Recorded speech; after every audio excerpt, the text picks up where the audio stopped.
আসসালামু আলাইকুম, সবাইকে শুভেচ্ছা জানাচ্ছি এবং স্বাগত জানাচ্ছি আমাদের নতুন একটি খামারি কথন ভিডিওতে। অনেকদিন আপনাদের সামনে আসা হয় না। অনেকেই কমেন্ট করছেন, ভাইয়া এত ইন্টারভ্যাল দিয়ে ভিডিও করছেন, আমরা অপেক্ষায় থাকি। সত্যি কথা বলতে এখন তো কোরবানির সিজন, তো সেই কারণে ব্যস্ততা একটু বেশি। আর আপনারা জানেন যে আসলে অ্যাকাউন্টসটা আমাকে দেখতে হয় এবং গরু লালন পালন, সেই কারণে ভিডিও করার সুযোগও পাচ্ছি না বা ভয়েস ওভার দেওয়ারও সুযোগ পাচ্ছি না। তারপরেও আপনাদের সামনে আসার লোভ সংবরণ করতে পারি না। তাই রাকিবকে বললাম, রাকিব তুমি এক কাজ করো, আমাকে কিছু ভিডিও ফুটেজ করে দাও, আমি একটু কথা বলি আমার ভাইদের সাথে। তো হয়তো বা ঈদের আগে বেশ কিছু ভিডিও আসবে ভয়েস ওভার দিয়েই, এটার জন্য আমাকে ক্ষমা করবেন। নিজের হাতে ঘুরে দেখাইতে পারলে ভালো হতো। খাবারি কথনের এই আজকের পর্বটা অ্যাকচুয়ালি আমি একটা ইন্টারেস্টিং টপিকেই কথা বলার চিন্তা ভাবনা করছি। তার আগে একটু আমাদের চ্যানেল পরিচিতিতে একটু দিয়ে নেই। আমাদের চ্যানেলে আসলে ভিডিও আসে মূলত তিন রকম। একটা হচ্ছে হাট পরিক্রমা, যেখানে আমরা চেষ্টা করি যে আপনার বিভিন্ন হাটগুলি ঘুরে হাটের পরিস্থিতি বোঝানোর জন্য এবং সেইগুলি আপনাদের সামনে তুলে ধরার জন্য। সেই পরিক্রমায় আমরা বেশ কিছু হাট আপনাদের সামনে তুলে ধরছি: বালিয়াপাড়া হাট, কালিয়াকান্দা হাট, গ্যাস লাইন হাট, এরকম।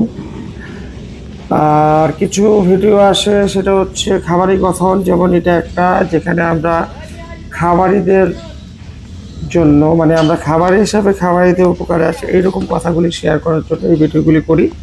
এগুলি মূলত তথ্যমূলক ভিডিও হয়। অনেকের কাছে আগ্রহ থাকে, আবার অনেকের কাছে একটু বোরিং লাগে। অনেকেই বলছেন ভিডিওগুলো একটু বেশি বড় হয়ে যায়। আবার অনেকের কাছে আক্ষেপ, ভাইয়া আরেকটু ডিটেলস বললে ভালো হতো। যাই হোক, এক এক রকম এক এক শ্রেণীর ক্লায়েন্ট, মানে ভিউয়ার্স এক এক রকম এক্সপেকটেশন থাকবে, এটাই স্বাভাবিক। আমরা সবার কথাই মাথায় রাখতে হবে।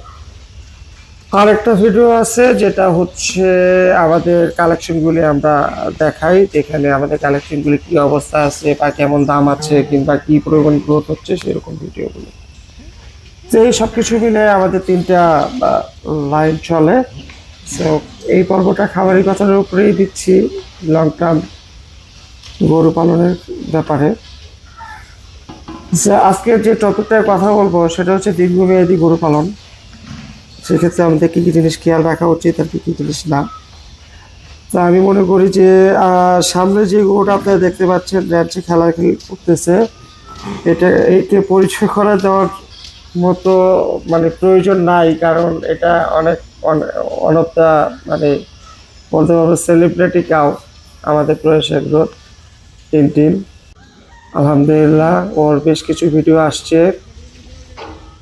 আপনারা দেখতেছেন রেঞ্চের ভিতরে টিন খেলাধুলা করতেছে। আসলে ফাহিম ভাইয়ের চাহিদা হচ্ছে যে ওকে ওভারওয়েট করা না, ও তো এমনি অলরেডি আলহামদুলিল্লাহ গ্রোথ ভালোই নিয়েছে। সো ওকে একটু এক্সারসাইজ করাইতেছি। প্রান্ত অনেক চেষ্টা করতেছে ওকে দৌড়াদৌড়ি করানোর জন্য, এই জন্য সাইড থেকে লাঠি দিয়ে একটু ভয় করে দেখাইতেছে যাতে একটু দৌড়াদৌড়ি করে, একটু এক্সারসাইজ হয়। ঠিক আছে, it's part of their daily routine. আমি যেই ব্যাপারটার কথা বলতে চাচ্ছিলাম, আমি এই ভিডিওতে দুইটা গরু আপনাদের সামনে দেখাবো। একটা হচ্ছে টিনটিন, আরেকটা হচ্ছে আমাদের একটা হাসা গরু, যেটার ব্যাপারেও বলেছি, একটা দীর্ঘমেয়াদী হাসা গরুর ব্যাপারটা। তো লং টার্ম আমরা গরু লালন পালন করি মূলত তিনটা বা চারটা ক্যাটাগরিতে। হ্যাঁ, এক নম্বর ক্যাটাগরি হচ্ছে স্বল্পমেয়াদী, যেমন 3 থেকে 4 মাস গরু পালন করবো, মানে 90 থেকে 120 দিন। তারপরে আমি হাত বদল করে ফেলবো গরুর। কীরকম, যে অন্যান্য খামারিরা হয়তো আমার কাছ থেকে নিয়ে যাবে, অথবা আমি লোকাল হাটে বিক্রি করে ফেলবো। মানে আমরা যারা হৃষ্টপুষ্টকরণ প্রজেক্ট হাতে নেই তাদের ব্যাপারে বলছি। সো আমরা 4টা ক্যাটাগরিতে গরু পালন করি। একটা হচ্ছে যে আমি 90 দিন থেকে 120 দিন গরু লালন পালন করবো। দেন আমার যে অবস্থা আসবে আমি লোকাল হাটে আমার প্রফিটে আমি বিক্রি করে দেবো, অথবা অন্যান্য খামারিরা আমার থেকে নিয়ে যাবে, আমি স্ট্রাকচার নিয়ে আসবো, গরু বাড়ায় বিক্রি করে দেবো। এটা হচ্ছে এক। 2 নম্বর হচ্ছে কসাই প্রজেক্ট, যেটাকে বলি আমরা, বা মাংসের প্রজেক্ট, যে আমরা 90 থেকে 120 দিন গরুগুলি পালবো এবং লোকাল যে কসাই আছে কিংবা বিভিন্ন রকম প্রোগ্রাম আছে সেই প্রোগ্রামে আমরা মিট সাপ্লাই দিব। অনেকে বলতে পারেন যে ভাই তাহলে আমি হাটে বিক্রি করে যেটা দিব আর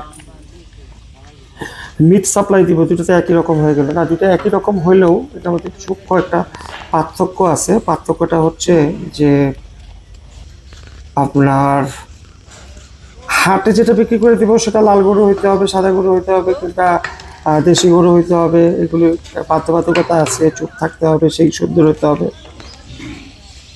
আর যেই গরুগুলি আপনার মাংসের জন্য, সেটা ক্রস গরু হলে প্রবলেম হয় না, সেটা লেস কাটা হলে প্রবলেম হয় না, সেটা কান কাটা হলে প্রবলেম হয় না, মানে খুঁত থাকলেও প্রবলেম হয় না, সিং ভাঙা হলেও প্রবলেম হয় না। সে দুটো দুই জিনিস। আচ্ছা, 3 নম্বর প্রজেক্ট হচ্ছে আমরা হয়তো বা 9 মাস 1 বছর গরুগুলি লালন পালন করে কোরবানির সময় কোরবানির কাস্টমারকে গরুগুলি হ্যান্ড ওভার করে দিব। আলহামদুলিল্লাহ আমাদের প্রজেক্ট শেষ, আবার আমি বছর শেষে আবার নতুন করে কালেকশন করবো, আবার 9 মাস 12 মাস পালবো, পাইলা কোরবানির কাস্টমারকে দিব। আর 4 নম্বর যেটা বলছি সেটা হচ্ছে, যেমন একটা গরু প্রাপ্তবয়স্ক হইতে লাগে হচ্ছে 2 বছরে সে মানে প্রাপ্তবয়স্ক হয় এবং মানে 2 দাঁতে সে যৌবন পায়, এবং মানে যে 2 বছর 2 দাঁতে সে হচ্ছে ম্যাচিউর হয় এবং আপনার যৌবন পায় হচ্ছে 8 দাঁতে, মানে হচ্ছে 4 বছরের একটা মানে লাইফ স্পান, 4 থেকে 6 বছর। তো সেই গরুগুলিকে, যেমন আজকে যে গরুটা 6 মাস, সেই গরুটা যদি লালন পালন শুরু করি, তো 6 মাস যে গরুটা আরো 18 মাস পালতে হবে, মানে হচ্ছে মাঝখানে একটা সিজন চলে যাবে। তো সেটা তো আমার কোরবানির উপযুক্ত হবে না, তারপরে ঈদে যায় কোরবানির উপযুক্ত হবে। তো এই জিনিসগুলি মাথায় রেখে দীর্ঘমেয়াদী যে গরুগুলি লালন পালন করি। তো আজকে টপিকটা হচ্ছে আমার দীর্ঘমেয়াদী লালন পালন করার জন্য।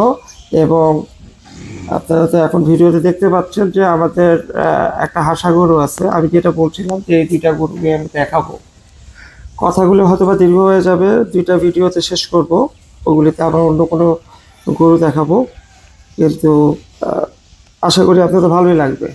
এখন দীর্ঘমেয়াদী গরু পালন করার জন্য আমাকে বেশ কিছু জিনিস মাথায় রাখতে হবে। সেটা হচ্ছে যে এই যেই গরুগুলি আমি লালন পালন করব, সেই গরুগুলি কি আমার দীর্ঘমেয়াদী প্রজেক্টের জন্য উপযোগী কিনা, আমি লালন পালন কইরা সেগুলিতে লাভবান হব কিনা, এই জিনিসগুলি আমাদের খেয়াল করাটা প্রয়োজন।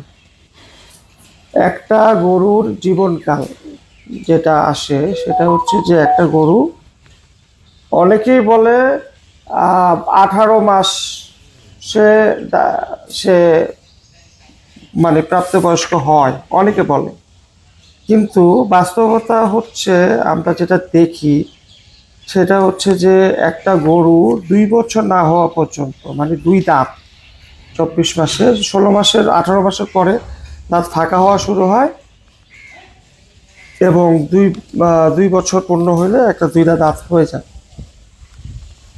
দাঁত পরিচিতিও একটা বড় ব্যাপার, ওটা আমি একটু পরে বলতেছি। সো এই 2 দাঁতের গরু হওয়ার পরে আপনার তারপরে যায় প্রতি 6 মাস পর পর গরুর 2টা করে দাঁত চেঞ্জ হয়।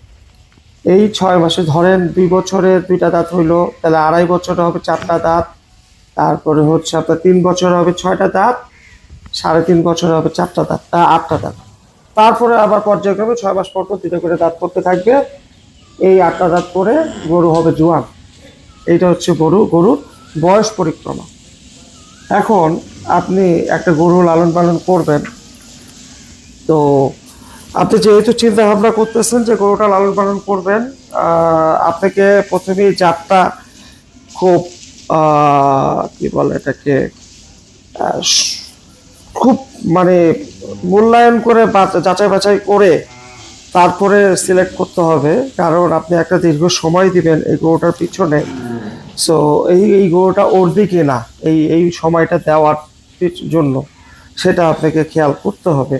তো সেটার জন্য আপনার গরুর জাত দেখতে হবে যে এই গরুটা কি বড় জাতের হবে কিনা 2 বছর 4 বছর পালার জন্য।